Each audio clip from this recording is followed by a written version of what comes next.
Ditanyain berapa pertanyaan? Dikit lah. Berapa tuh? Ya 10, 7 mungkin tuh. Kan yang penting pertanyaan esensial.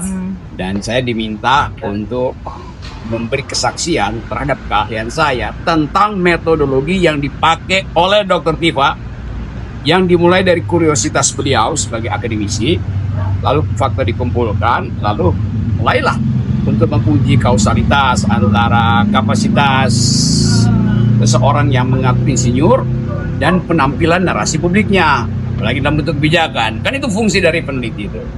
Dan saya bilang saya mengerti, walaupun saya bukan ahli neuroscience atau cognitive science, tapi metodologinya saya paham tuh.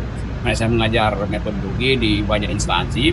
Jadi terlihat bahwa Dr. Tifa sudah memenuhi semua, sebut aja, persyaratan prosedural akademis, dan itu tidak ada yang dia tutupi. Kan diperlihatkan di dalam buku yang judul tadi saya sebut, bukunya benar nggak, White, Jokowi's White. Ya, jadi buku itu yang harusnya dibaca, bukan sensasi di Twitter, di sosial media. Itu kan beda dong. Jadi itu intinya. Oke?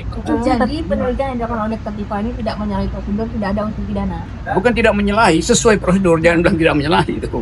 Yang ada pidananya di situ orang neliti. Bahkan kalau kasus ini belum selesai, ya teliti aja terus kan. Tapi penyidik sendiri menyadari nggak sih Bung kalau dia mengetahui batas antara penelitian akademik dan juga tindak pidana? Ke penyidik itu menyidik, yang harus nerangkin saya.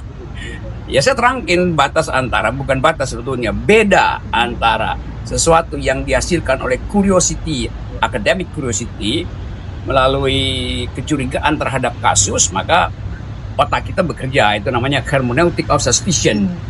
Kita mencurigai secara hermeneutis, bukan mencurigai secara sentimen, nggak ada urusan kan soal personal dengan Pak Jokowi. Jadi betul-betul Dr. Tifa melakukan prosedur akademis untuk meneliti sesuatu yang jadi isu publik, supaya publik mengerti bahwa apa yang diteliti itu hanya untuk mendudukkan persoalan secara akademik gitu. Nah, sensasi itu urusan sosial media lah, yang ngulik-ngulik segala macam. Tapi itu tidak bisa terhindari, karena sifat dari penelitian selalu harus dipamerkan, difestivalkan, namanya the Festival of Ideas, Festival of Knowledge itu.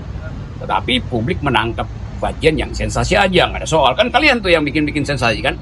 Tapi sensasi juga hak kalian, karena semua isu publik pasti bagian sensasinya harus tiba lebih dahulu. Tetapi jangan sekedar tiba di dalam kulit sensasi, lihat substansinya itu. Riset itu memerlukan data, riset itu memerlukan kecurigaan, riset itu memerlukan penelitian ulang, jadi berulang-ulang di riset. Dan yang fair, Dr. Tifa memperlihatkan hasil risetnya di dalam bentuk buku, dicetak dan bisa diakses semua orang, gitu.